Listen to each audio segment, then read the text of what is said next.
आपने कभी सोचा है यूएक्स डिजाइन का असली काम क्या होता है? कैसे एक आइडिया एक प्रॉब्लम के सोल्यूशन का सफर तय करता है? और सबसे बड़ी बात, क्या ये प्रोसेस आपको जॉब दिलाने में हेल्प कर सकता है? अगर आपके दिमाग में भी ये सवाल है तो ये सीरीज उन सब का जवाब बनेगी। So hi guys, my name is Aryan and I am product designer by profession. और इस सीरीज में मैं लाइव प्रोजेक्ट के थ्रू आपको सिखाने वाला हूँ यूएक्स डिजाइन का वो कंप्लीट प्रोसेस जो आपके डाउट क्लियर करेगा। हम प्रॉब्लम आइडेंटिफाई करेंगे, रिसर्च करेंगे और डिजाइन बनाएंगे स्टेप बाय स्टेप, बिल्कुल रियल वर्ल्ड एक्सपीरियंस के साथ। ये सिर्फ एक वीडियो नहीं है, आपका करियर शेपिंग टूल किट है। तो रेडी हो जाए एक नए सफर के लिए जिसमें हर एपिसोड आपको एक स्टेप आगे ले जाएगा, क्योंकि ये सिर्फ एक प्रोजेक्ट नहीं है, एक अपॉर्चुनिटी है आपकी करियर ग्रोथ के लिए। तो without further any delay, let's get started. तो गाइज, यही है वो प्रोजेक्ट जिसने मुझे as a UX designer job दिलवाने में हेल्प की।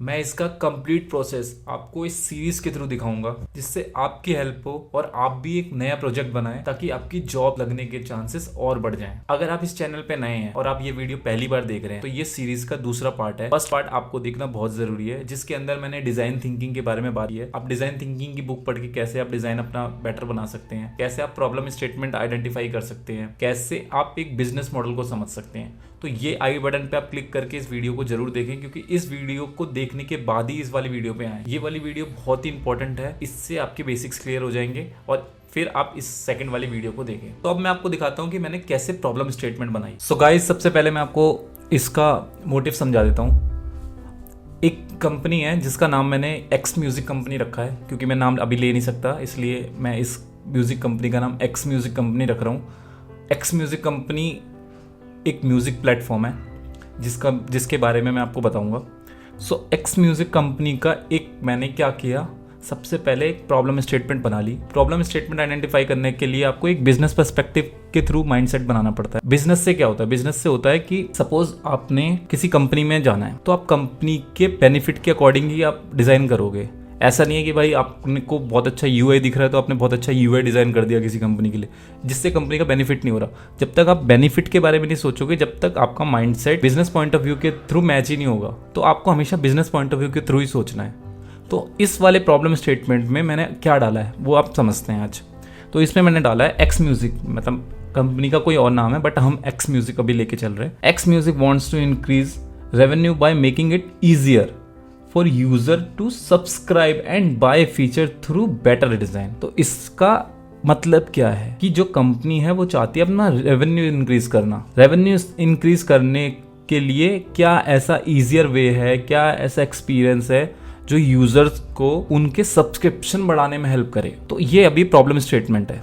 तो इस प्रॉब्लम स्टेटमेंट को अभी हम लोगों ने, सबसे पहले क्या होता है, एम्पैथाइज करना होता है, फिर प्रॉब्लम स्टेटमेंट को डिफाइन करना होता है। तो प्रोसेस है ये पूरा। सबसे पहले आपको प्रॉब्लम मिलेगी, प्रॉब्लम को एम्पैथाइज करना है। एम्पैथाइज करने के लिए काफ़ी चीज़ें होती हैं। आप बिजनेस पॉइंट ऑफ व्यू की तरह सोचते हो, प्रॉब्लम को एम्पैथाइज कर लिया, फिर प्रॉब्लम को डिफाइन करना होता है आपको। प्रॉब्लम डिफाइन करने के, मैं आप लास्ट मेरी वीडियो देखोगे उसमें कंप्लीट उसमें लिखा हुआ है प्रॉब्लम को कैसे लिखते हैं। एम्पैथाइज करके प्रॉब्लम को डिफाइन करना होता है, तो प्रॉब्लम स्टेटमेंट तब बनती है। तो आपने एक प्रॉब्लम स्टेटमेंट बना ली है, सो वो आप किसी भी कंपनी के लिए बना सकते हो। अभी के लिए मैं एक म्यूजिक प्लेटफॉर्म के लिए आपको समझा रहा हूँ, तो ये म्यूजिक प्लेटफॉर्म का ही मैंने एक वो बनाया हुआ है। तो प्रॉब्लम स्टेटमेंट हम लोगों ने डिफाइन कर लिया कि क्या प्रॉब्लम है। हमें बढ़ाना है कंपनी का रेवेन्यू। रेवेन्यू कैसे बढ़ाना है? रेवेन्यू को बढ़ाने के लिए हमें उनका सब्सक्रिप्शन बढ़ाने में हेल्प करनी है प्लेटफॉर्म की। तो सबसे पहले आप लोग क्या करोगे? सबसे पहले आप कॉम्पिटिटर एनालिसिस करोगे। फर्स्ट प्रोसेस जो होता है, प्रॉब्लम स्टेटमेंट बनाने के बाद, एक प्रॉब्लम स्टेटमेंट बनाने के बाद आप कॉम्पिटिटर एनालिसिस करते हो। तो कॉम्पिटिटर एनालिसिस के भी दो पार्ट हैं। फर्स्ट पार्ट होता है प्राइमरी रिसर्च, सेकेंड पार्ट होता है सेकेंडरी रिसर्च। तो फर्स्ट पार्ट में आप लोग सेकेंडरी रिसर्च करते हो। सेकेंडरी रिसर्च पहले इसलिए करते हैं, नेट पे जो डेटा अवेलेबल है वो आपको एक ही बार में समझ में आ जाए कि भाई इस कंपनी का दूसरी कंपनी का इनमें क्या सिमिलैरिटीज है, वो क्या प्रोवाइड कर रहे हैं या वो क्या प्रोवाइड कर रहे हैं, इस वाली कंपनी की क्या प्रॉब्लम्स है, वो वाली कंपनी क्या सेम प्लेटफॉर्म क्या ऐसे चीज़ कर रहा है जो ये वाली कंपनी नहीं कर रही है, वो ऐसी क्या चीज़ नहीं कर रही जो हम कर सकते हैं। तो ये सारी चीज़ें आपको कॉम्पिटिटर एनालिसिस में करनी पड़ती है। तो कॉम्पिटिटर एनालिसिस सबसे पहले जो सेकेंडरी रिसर्च है उसके बारे में आपको मैं अभी बता रहा हूँ, सेकेंडरी रिसर्च करते कैसे। तो ये है आपका सेकेंडरी रिसर्च कॉम्पिटिटर एनालिसिस।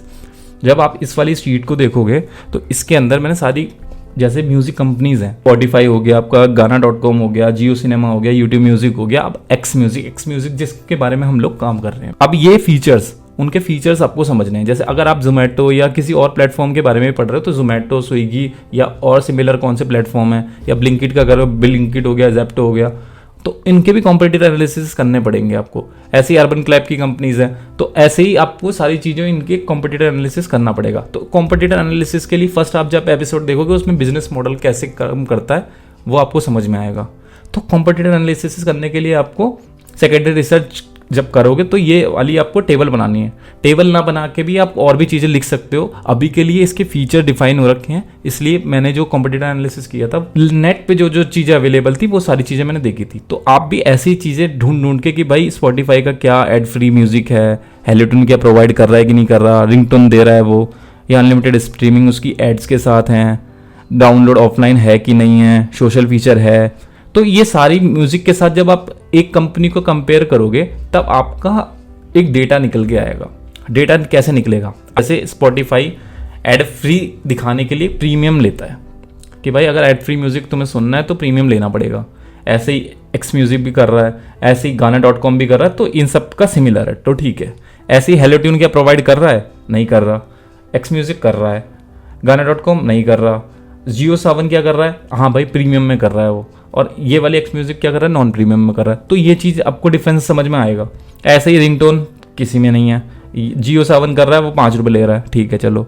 ऐसे ही अनलिमिटेड स्ट्रीमिंग विद एड्स, ये डेटा आपको नेट पे अवेलेबल मिल जाएगा, ये डेटा आप देख सकते हो। तो ये वाला डेटा हो गया। कैसे? ये सारी चीज़ें नेट पे मिलती हैं, ये सब चीज़ें आप देख सकते हो। अब जब रिसर्च करने जाओगे तो ये रिसर्च का प्रोसेस है, तो प्रोसेस आपको मैं समझा रहा हूँ कि कैसे देख सकते हो। तो ये सारी चीज़ें आपको मिल जाएगी। तो इससे इंसाइट्स क्या निकलती है कि भाई जो आप लोगों ने कंपेयर करा है, कंपेयर का 50%। अब जो एक्स म्यूजिक पे आप काम कर रहे हो, अभी के लिए मैं एक्स म्यूजिक पे जिस पे काम कर रहा हूँ, तो एक्स म्यूजिक का जो है मार्केट रेट से 50% लेसर है, फिर भी लोग उसको सब्सक्राइब नहीं कर रहे, तो कोई ना कोई तो दिक्कत होगी। तो यही दिक्कत समझने के लिए आपको क्या करना होगा? Primary research. अब प्राइमरी रिसर्च में क्या होता है? प्राइमरी रिसर्च जब आप लोग करते हो तो आप रियल वर्ल्ड में जो ऑडियंस है, जो यूजर्स हैं, उनसे बात करते हो। यूजर से बात करने का भी एक तरीका होता है। तो यूजर से जब आप बात करने जाओगे तो आप डायरेक्टली उनसे बात नहीं कर सकते। आपको सबसे पहले अपने क्वेश्चनरीज सिलेक्ट करने पड़ेंगे कि आपको उनसे बात क्या करनी है। बात करने के लिए सबसे पहले आपको क्वेश्चनरीज बनाने पड़ेंगे कि भाई मेरे को क्या क्या क्वेश्चंस उनसे करने हैं। तो क्वेश्चंस के भी सिनेरियोज होते हैं, तो मैं क्वेश्चंस आपको दिखा देता हूँ कैसे होते हैं। क्वेश्चंस के सिनेरियोज होते हैं। तो आप जब ये मैंने जब करा था तब मैंने ये क्वेश्चनरीज बनाया था कि भाई क्वेश्चनरीज होता क्या है। तो रिसर्च में जब आप सबसे जब बात करने जाओगे तो आप क्वेश्चंस पहले डिफाइन करोगे कि भाई आप किस बारे में उनसे बात कर रहे हो। तो सबसे पहले आपको ऐसी बात करनी है कि भाई hey I am calling from X behalf, जिस भी कंपनी के बारे में आप बात करना चाहते हो, या डायरेक्ट इंटरव्यू ले रहे हो या कॉल पे ले रहे हो, तो वो चीज़ें भी मैटर करती हैं। तो अगर आप सामने से बात करो तो भाई मैं इस कंपनी के बारे में तुमसे बात करना चाहता हूँ, ठीक है। ठीक, इंटरव्यू के लिए जो भी बात कर रहे हो, ऐसे ही do you have some feedback, अगर तुम्हारे पास शेयर इस कंपनी के बारे में फीडबैक है तो शेयर कर दो। ऐसे ही क्वेश्चंस आपको बनाने हैं। May I know your name, ये सारी चीज़ें आप लोग उसमें डाल सकते हो। Where do you currently live, रहते कहाँ हो तुम।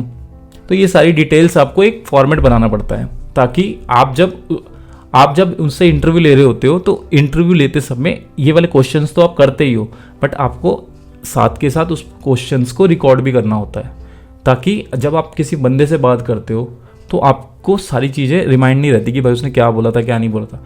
तो इट्स बेटर कि आप भी किसी का इंटरव्यू लो तो उसको रिकॉर्ड कर लो। रिकॉर्ड कैसे करोगे? जब भी आप किसी से बात कर रहे हो, अपना फ़ोन सबके पास है, फ़ोन निकाला, रिकॉर्डिंग पे लगाया, उससे बात करी, जो जो उसने बातें बोली कि हाँ मैं यूज़ करता हूँ नहीं करता, ये सब चीज़ें जो आप क्वेश्चंस करोगे उससे, वो आपको रिकॉर्ड हो जाएंगे। रिकॉर्ड करने के बाद ये क्वेश्चंस आपने सारे कर लिए। सिनेरियोज होते हैं, जैसे कि भाई अभी के लिए इस वाले में क्या था कि भाई जिस म्यूज़िक कंपनी का था वो म्यूज़िक कंपनी का सब्सक्रिप्शन प्लान है कि नहीं है, ठीक है। सब्सक्रिप्शन प्लान ले रखा है क्योंकि क्यों, अगर ले रखा है तो क्यों ले रखा है, अगर नहीं ले रखा तो क्यों नहीं ले रखा। तो ये सारी चीज़ें मैटर करती हैं। किसी आप बंदे से बात करोगे, उसको बोलोगे भाई तूने सब्सक्रिप्शन ले रखा है इसका, तो वो बोलेगा नहीं ले रखा, या बोलेगा मैंने ले रखा है। अगर नहीं ले रखा तो भाई क्यों नहीं ले रखा, वो बोलेगा कि भाई मेरे को ये चीज़ इसमें नहीं पसंद, तो और इसके सिमिलर आप और कौन सी ऐप यूज़ करते हो, वो कहेगा ये करता हूँ, इसमें क्या पसंद है, ये क्यों नहीं। तो ये सारी चीज़ें, इनसाइट्स आपको सारी चीज़ें मिलेंगी। तो आपको अगर वो बंदा आपकी ऐप यूज़ नहीं कर रहा, आपकी ऐप का एटलीस्ट वो चीज़ें बता देगा कि भाई मुझे ये पसंद नहीं आता इसलिए मैं नहीं कर रहा, या वो उसे पता ही नहीं होगा इसके बारे में। जिससे अगर नहीं पता तो आपको बताना पड़ेगा कि भाई ये ऐप है, ये ऐसे ऐसे काम करती है, आप ये चला के भी दिखा दो उसको कि भाई ये ऐप है। तो वो उससे ये भी पूछ सकते हो भाई इसमें तेरे को कुछ समझ नहीं आ रहा, क्यों नहीं कर रहा। वो सारी चीज़ें आपको उससे डायरेक्ट इंटरव्यू लेके ही समझ में आती हैं। तो ये सिनेरियोज आप बना सकते हो, ऐसे सिनेरियोज बनते हैं, ये क्वेश्चनरीज हैं। इसका मैं आपको डेटा अपना इसका नोशन का पेज है ये वाला भेज दूंगा ताकि आपको समझ में आ जाए। ऐसे ही ये तो म्यूज़िक प्लेटफॉर्म के लिए, ऐसे ही आप स्विगी का कर सकते हो, ऐसे ही आप मतलब अदर प्लेटफॉर्म का भी कर सकते हो। कितने भी बहुत सारे प्लेटफॉर्म हैं, जोमेटो हो गया, स्टार्टअप बहुत सारे चल रहे हैं। तो किसी का भी आप जब बात करोगे तभी यूज़र्स के माइंडसेट को आपको समझ में आएगा कि यूज़र्स को क्या पसंद है। तो उसके जब यूज़र्स के आपको पेन पॉइंट्स या उसकी नीड्स पता चल जाएगी, जब आप उसके बाद कोई आइडिया निकाल सकते हो कि भाई हाँ अब मैं ये चीज़ पे काम करूँगा। तो ये क्वेश्चंस आप कर लोगे। क्वेश्चंस करने के बाद मुझे क्या मिला, अब मैंने प्राइमरी रिसर्च कर ली, 4-5 बंदों से बात कर ली, 10 बंदों से बात कर ली मैंने। बंदों से बात करने के बाद मेरे को उनके पेन पॉइंट समझ में आए। ठीक है, तो फर्स्ट बंदा कह रहा है there is no playlist variety like Spotify, ज़्यादातर टाइम वेस्ट हो जाता है मैनुअल सॉन्ग चेंज करने में। मतलब वो एक्स म्यूज़िक के बारे में चीज़ बता रहा है कि भाई ज़्यादा टाइम चेंज हो जाता है मेरा इतनी सॉन्ग्स ढूंढने में, इसलिए मेरे को वो वाला सॉन्ग्स पसंद नहीं है, बट मैं स्पॉटिफाई यूज़ करता हूँ। ठीक है, तो स्पॉटिफाई में उसके पेन पॉइंट्स क्लियर हो रहे। बट अब आपको ये चीज़ पता चल गई कि हाँ भाई इस वाली ऐप में ये सॉन्ग्स की कमी है। ठीक है, अब दूसरे बंदे से बात करी, दूसरा बंदा क्या कह रहा है, अदर सिंगर्स सजेशन आते हैं, मतलब दूसरे बंदों के गानों में ये ऐप सुनता हूँ एक्स म्यूजिक, बट जब मैं गाना सुन रहा होता तो किसी और के सजेशंस आते हैं मेरे पास, वो मेरे को समझ में नहीं आते, वो मेरे को गाने अच्छे नहीं लगते, इसलिए मैं ये ऐप यूज़ करनी अभी बंद कर रखी है। ऐसे ही जो सर्च करती हूँ वो मिलता ही नहीं है। मतलब इसमें सर्च की भी दिक्कत है इस वाली ऐप में। जब मैं कोई सर्च कर रहा हूँ गाना, वो मिला नहीं मुझे। या तो ये हो सकता है कि भाई गाना ही नहीं है, या ये हो सकता है कि मैं गलत लिख रहा हूँ। तो ये भी एक पर्सपेक्टिव है लोगों का सोचने का, ये भी एक माइंडसेट है कि भाई सपोज़ आपने कोई गलत चीज़ लिख दी, कोई गाने का नाम आपने गलत लिख दिया, वो गाना आपको मिला नहीं, तो आपका माइंडसेट ये बन गया कि भाई हाँ ये इसमें तो गाना ही नहीं है। तो ऐसा भी हो सकता है। तो देयर आर डिफरेंट सिनेरियोज। तो यही होता है। ऐसे ही दूसरे किसी की बात करेंगे जो मतलब हेलो ट्यून में लगाने चाहता हूँ, वो हेलो ट्यून मुझे नहीं मिलती, तो ये भी हो सकता है कि भाई उसका ड्रॉप ऑफ का ये भी प्रॉब्लम है कि भाई उसको गाने नहीं मिल रहे इसलिए वो मेरी ऐप यूज़ नहीं कर रहा। तो ये सारी चीज़ें जब आप ग्राउंड में बात करोगे तब समझ में आएंगी। इससे ही आप सोल्यूशन निकाल पाओगे कि भाई आपको ये सारी चीज़ें पता चल गई हैं। अब आपको इसका एक गूगल फॉर्म बनाना है। गूगल फॉर्म बनाना कैसे है, गूगल पे जाना, फॉर्म पे जाना, फॉर्म पे जाके पता चल जाएगा। जो आपने क्वेश्चनरी सिलेक्ट करें उस क्वेश्चंस को ऐड कर देना बस वहाँ पे, तो वो बन जाएगा आपका फॉर्म। अब फॉर्म में जाके जब आपने रिकॉर्डिंग जो करी है ना, जिन बंदों की इंटरव्यू ली है, तो उसके एज भी पता चल गया होगा, कहाँ रहता है वो भी पता चल गया होगा, और उसका नाम क्या है वो भी पता चल गया होगा। अब उसका पेन पॉइंट जो होगा लास्ट में जब उसने फीडबैक दिया होगा, वो आपको बस लिखना है उस पर। जब आप सारी चीज़ें लिख लोगे तो आपका एक ग्राफ बन जाएगा। ठीक है, तो ये गूगल फॉर्म का एक ग्राफ है।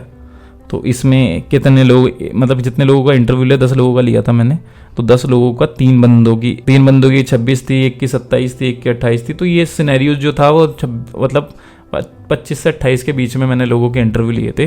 तो ये आपको गूगल फॉर्म ऐसा बनेगा। ऐसे ही आपको चीज़ें समझ में आ जाएगी, कौन से गाने सुनता है, कौन से नहीं सुनता।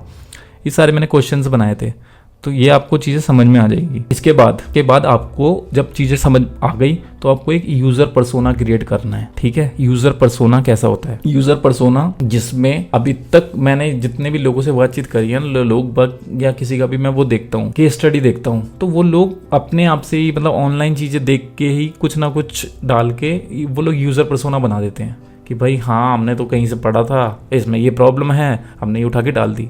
ऑन ग्राउंड बात ही नहीं करी होती किसी ने, इंटरव्यू लिए ही नहीं होते, बट डाल देते हैं वो। तो इस चीज़ को अवॉइड करना।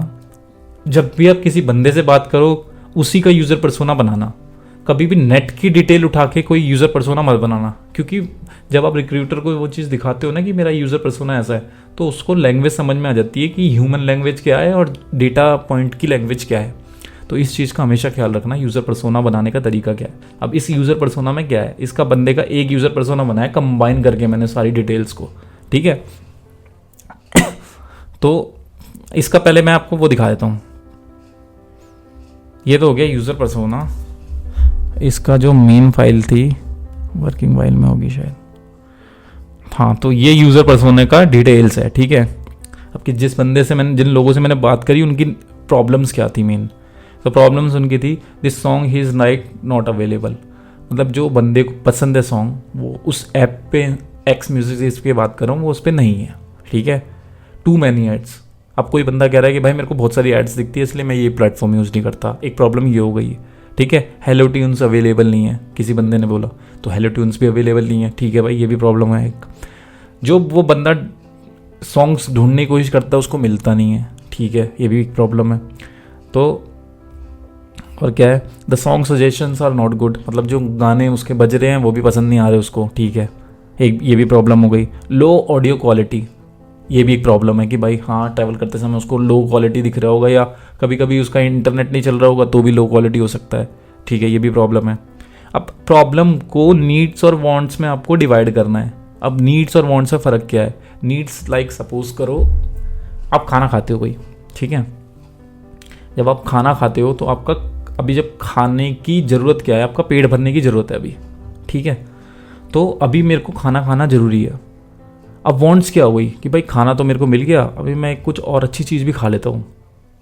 तो ऐसे ही नीड्स और वांट्स में क्या होता है, वांट्स आपकी होती है गुड टू हैव, नीड्स जो है एक्चुअल में। अब नीड्स में क्या होगा, किसी यूज़र ने आपको बोला कि भाई मेरे को बहुत सारे, मतलब मेरे को सॉन्ग्स की ज़रूरत है, एक तो हो गया सॉन्ग्स। अब एक वांट्स में ये आएगा, मेरे को भाई सॉन्ग्स ही चाहिए, सारे सॉन्ग्स होने चाहिए, सारी चीज़ें इसी में होनी चाहिए, ये मेरी वांट्स है। कंपनी क्या करती है, नीड्स को फुलफिल करती है, वांट्स को नहीं करती। वांट्स को भी एक सिनेरियो में हो जाता है, बट वांट्स को ज़्यादा केटर नहीं किया जाता, क्योंकि वांट्स में ये हो गया कि भाई मेरे को एड्स भी नहीं देखनी, मेरे को फ्री में सब कुछ मिल जाए, ये मिल जाए वो मिल जाए, उसकी वांट्स हो गई। तो अब यूज़र को कंपनीज तो ऐसी चीज़ दे नहीं सकती ना, तो इसलिए नीड्स और वांट्स का आपको डिफरेंस पता होना चाहिए।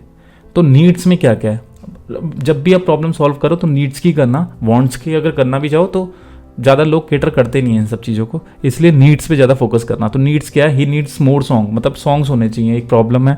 मोर हेलो ट्यून होनी चाहिए, ये भी प्रॉब्लम है। बेटर सॉन्ग सजेशन होनी चाहिए, ये भी प्रॉब्लम है, ठीक है। और बेटर सॉन्ग क्वालिटी होनी चाहिए, ये भी प्रॉब्लम है। अब वांट्स में आ गया चीपर सब्सक्रिप्शन। चीपर सब्सक्रिप्शन मतलब कि भाई जो मेरा सब्सक्रिप्शन रेट है वो कम होना चाहिए। किसी का होगा भाई कि मेरे को जो इतने में अमाउंट में मिल रहा है वो मेरे को और कम में मिल जाए, ये हो गई इसकी वांट्स, ठीक है भाई, ये भी एक प्रॉब्लम है। लेट्स एड्स मोड्स प्लेलिस्ट, ये भी वांट्स का ही पार्ट हो गया। अब जब आप प्रॉब्लम्स आइडेंटिफाई कर लोगे, लोगों के पेन पॉइंट से आपको पता चल जाएगा कि भाई इस वाली ऐप में ये प्रॉब्लम है, मेन प्रॉब्लम ही है, तो ये प्रॉब्लम आपको पता चल गई। अब प्रॉब्लम का सल्यूशन कैसे निकालना है आपको, सल्यूशन के लिए आप चैट जीपीटी यूज़ कर सकते हो, चैट जीपीटी यूज़ कर सकते हो, ऑनलाइन प्लेटफॉर्म देख सकते हो, या और कैसे बेटर बना सकते हैं, लोगों के इंस्पिरेशन ले सकते हो। अब आप बिहांस पे जाके, ड्रिबल पे जाके भी देख सकते हो, अगर ऐसी कोई प्रॉब्लम उन लोगों ने फाइंड आउट करी है तो कैसे सॉल्यूशन करा है उसका, या वो अगर उन्होंने सॉल्यूशन करा है तो और उस पर क्या बेटर हो सकता है। तो अभी के लिए मैं चाहता हूँ, अभी के लिए मैं ये बोला आप चैट जीपीटी को यूज़ करो, क्योंकि ये प्लेटफॉर्म बहुत अच्छा है। चैट जीपीटी हो गया या गूगल जेमिनाई हो गया, तो इन पे जब आप डालोगे ये सारी चीज़ें, मैंने आपको मॉडल बनाना भी सिखाया था, आप लास्ट वाली वीडियो देखोगे उसमें समझ में आ जाएगा। एक प्लेटफॉर्म मॉडल जीपीटी आप बना लेना, अगर आपका पेड सब्सक्रिप्शन है, अगर फ्री है तो आप ऐसे ही बात कर सकते हो चैट जीपीटी पे कि भाई मेरा एक प्लेटफॉर्म है, मैंने यूज़र से बात करी है, मेरा ये उसके यूज़र के पेन पॉइंट्स हैं, पेन पॉइंट्स का मेरे को सोल्यूशन बताओ, तो सोल्यूशन आपको बताएगा। ऐसे ही आप रिसर्च करके, मतलब आप जब इंटरनेट पे ऐसी चीज़ें प्रॉब्लम पढ़ोगे ना, और भी आपको चीज़ें मिलेंगी। तो अभी के लिए इसमें क्या क्या मेरे को मिला था वो मैं आपको बता देता हूँ। सो ही नीड्स मोर सॉन्ग्स का हम क्या कर सकते थे, और तो इसमें था भाई इम्प्लीमेंट सरप्राइज मी। अब जब कभी नेटफ्लिक्स पे जाओगे ना, अब नेटफ्लिक्स का बहुत पहले एक वो आया था, जब यूट्यूब पे देखोगे ऐसी कोई मतलब प्रॉब्लम डाल के देखोगे तो यूट्यूब पे आपको दिखेगा कि भाई जब नेटफ्लिक्स पे बंदे बोर हो जाते हैं ना किसी चीज़ को देखते देखते कि भाई मेरे को ये पसंद नहीं आ रही, तो एक आता था उसमें प्ले समथिंग, जो आपके रिकमेंडेशन के अकॉर्डिंग चीज़ें बताता था कि भाई आपने प्ले समथिंग पे क्लिक कर दिया तो आपने कोई प्रीवियस कोई आपकी कोई मूवी आधे में छूट गई होगी, या कुछ आपने कभी क्लिक करा होगा, आपका उस समय मन नहीं करा, बट ऐसी चीज़ प्ले समथिंग जब आप करोगे ना तो वो आपको ऐसी चीज़ दिखाएगा जो आप जिसके लिए स्टिक हो जाओगे वहाँ पे। ऐसे सरप्राइज मी एक वो था, मतलब ये भी सरप्राइज मी भी एक सोल्यूशन है, जिससे अगर यूज़र को पता नहीं चल रहा भाई मेरे को सॉन्ग कौन सा सर्च करना है या कौन सा ढूंढना मन नहीं कर रहा, तो सरप्राइज मी पे क्लिक करेगा वो, तो उसको वो वाला सॉन्ग सुनाई देगा जो कि उसको उस समय सुनना है। ये फंक्शन जो होते हैं, टेक्निकल जो चीज़ें होती हैं, जिस समय मैं सपोज करो मेरा जिम का टाइम है और मैं जिम के टाइम पे एक गाना पर्टिकुलर प्लेलिस्ट सुनता हूँ, अब मेरे को पता नहीं मैं कौन सा गाना सुनूँ, तो उस टाइम पे अगर मैंने सरप्राइज मी पे क्लिक करा ना, तो वो जिम के रिलेटेड मेरे को कोई सॉन्ग सजेस्ट कर देगा, जिससे मेरा ड्रॉप ऑफ कम हो जाएगा। ड्रॉप ऑफ का मतलब हो गया कि भाई मैंने सरप्राइज मी पे क्लिक करा, मेरे को गाना जो मेरे को एक्चुअल में सुनना था वो मेरे को मिल गया। अभी वो सर्च करने जाता, उसका माइंड काम नहीं कर रहा होता, तब उसको लगता है कि भाई इस वाली ऐप पे गाने ही नहीं है, तो मैं दूसरी ऐप पे सुन लूँ। तो ये भी एक सोल्यूशन है, ठीक है, इसको भी इम्प्लीमेंट कर सकते होते हम लोग। उसके बाद था allow user to share playlist, मतलब यूज़र को प्लेलिस्ट कैसे शेयर कर, तो ये मैंने सारे वो बनाए हुए थे, इसका भी मैं आपको डिटेल भेज दूंगा। इसके सोल्यूशंस हैं सारे, कैसे कैसे कौन कौन सा सोल्यूशन निकला, बहुत सारे सोल्यूशंस थे। बट जब आप किसी भी कंपनी का सोल्यूशन बना रहे हो, ये लास्ट बार मैं बता रहा हूँ, ये मैं बहुत बार बोल चुका हूँ, ये मैं दोबारा बता रहा हूँ मैं, क्योंकि जब भी मैं सोल्यूशन के बारे में बोलता हूँ तो ये मेरा हमेशा रहता है, जब भी सोल्यूशन आप बनाओ बिजनेस पॉइंट ऑफ व्यू के अकॉर्डिंग ही बनाना। बिजनेस को ग्रोथ कैसे मिलेगी, अब सरप्राइज मी वाला फंक्शन चलो हम कर सकते हैं, बट इतना वो है नहीं। ऐसे ही मतलब बहुत सारे जब आपको उसमें मिलेंगे ना जब सोल्यूशन आपको ChatGPT बताएगा, तो ऐसा नहीं है कि सोल्यूशन जो आपने को बताया उससे जो कंपनी का रेवेन्यू बढ़ेगा। आपको सोल्यूशन ऐसे ही पिक करना है जिससे कंपनी का रेवेन्यू बढ़े, ठीक है। तो कंपनी के रेवेन्यू के अकॉर्डिंग ही माइंडसेट आपका प्रिपेयर रखना, बिजनेस पॉइंट ऑफ व्यू से हमेशा सोचना। तो इस वाले केस में मैंने चीपर सब्सक्रिप्शन पे बनाया था जो रेट जस्टिफाई कर सके, एक ऐसा प्लेटफॉर्म लॉयल्टी प्रोग्राम जिसके बारे में हम आगे बात करेंगे। लॉयल्टी प्रोग्राम एक ऐसा वो है जिससे आप यूज़र्स को बेनिफिट भी दे सकते हो, यूज़र जो पे कर रहा है उससे उसको कोई प्रॉब्लम भी नहीं होगी कि भाई चलो भाई मेरे को 150 रुपये देने पड़ रहे हैं बट मुझे इसके रिवॉर्ड्स भी मिल रहे हैं। अब दूसरी ऐप्स क्या करती हैं कि भाई पैसे तो ले लिए, सॉन्ग सुन लिए, चलो ठीक है, बट उनको कोई रिवॉर्ड्स नहीं मिलता। जब भी आप किसी को कोई ऑफ़र देते हो ना, तो वो हमेशा आता ही आता है। किसी भी यूज़र को आप बोलोगे कि भाई इतने 50% ऑफ है, तो वो लेने आएगा।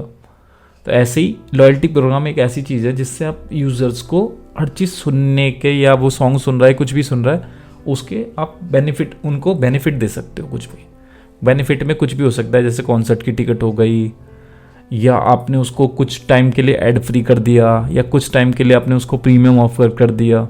तो लॉयल्टी प्रोग्राम में काफ़ी चीज़ें आ जाती हैं। लॉयल्टी प्रोग्राम के बारे में बहुत बड़ी चीज़ है, वो आपको मैं इसी सीरीज़ में बताऊंगा, कैसे लॉयल्टी प्रोग्राम को मैंने रन किया, कैसे उसका यूएक्स समझा। अभी के लिए इतना ही, क्योंकि मुझे नहीं लगता कि इतनी बड़ी वीडियो में आप सब कुछ चीज़ समझ पाओगे। तो ये वाली वीडियो मैंने आपको क्या क्या सिखाया वो आप एक बार गो थ्रू कर लेते हैं। आज की वीडियो में हमने समझा प्रॉब्लम स्टेटमेंट कैसे बनती है। प्रॉब्लम स्टेटमेंट मैंने फर्स्ट वाली वीडियो में बता दिया था, तो प्रॉब्लम स्टेटमेंट को मैंने आपको दिखाया कैसे एम्पैथाइज करते हैं, कैसे डिफाइन करते हैं प्रॉब्लम स्टेटमेंट को। प्रॉब्लम स्टेटमेंट हो गया। सेकंड आपका कॉम्पिटिटर एनालिसिस हो गया, जिसके अंदर आपकी प्राइमरी रिसर्च आती है, सेकेंडरी रिसर्च आती है। प्राइमरी रिसर्च कैसे करते हैं ये भी पता चल गया आपको, सेकेंडरी रिसर्च कैसे करते हैं वो भी पता चल गया। सेकेंडरी रिसर्च के बाद कैसे इंटरव्यू लिया जाता है, कैसे क्वेश्चनरीज डिफाइन करते हैं, कैसे आपको रिकॉर्डिंग करनी है, ये भी आपको मैंने बता दिया। उसके बाद जो प्रॉब्लम स्टेटमेंट उसके बाद जो यूजर्स के पेन पॉइंट्स होते हैं उनको नीड्स और वांट्स के अकॉर्डिंग डिवाइड करना भी आपको मैंने बताया। डिवाइड करने के बाद उसका सोल्यूशन निकालना है, वो भी मैंने आपको बताया इस वाली वीडियो के थ्रू। तो ये वाली के लिए रिवीजन यही है। अभी के लिए आप इतना ही प्रिपेयर करो, आपको मैं नेक्स्ट वाली वीडियो में बताऊंगा और आगे की चीजें मैंने आगे कैसे कैसे इसको लॉयल्टी प्रोग्राम को कैसे मैंने एग्जीक्यूट किया है यूएक्स पॉइंट ऑफ व्यू से, कैसे इसका यूएक्स बना, कैसे इसका प्रोसेस था, सब मैं इसको थर्ड वाले उस एपिसोड में आपको बताऊंगा। अभी के लिए यही। तो इस वीडियो को लाइक कर दो। आई डोंट नो लास्ट वाली वीडियो ज़्यादा लोगों ने क्यों नहीं देखी, बट उसमें मैंने बहुत सारी ऐसी डिटेल्स दी है जो आपको देखनी बहुत ही ज़्यादा ज़रूरी है। इस वाले वीडियो को आप लाइक करो, सब्सक्राइब कर लो चैनल को, थर्ड एपिसोड में मिल जाए। मैं आपको मिलूंगा नेक्स्ट वीडियो में। You can also reach out to me on my Instagram, which is creative UX by Aryan. Hope you are taking care of your mind and body. This is your dost Aryan signing out.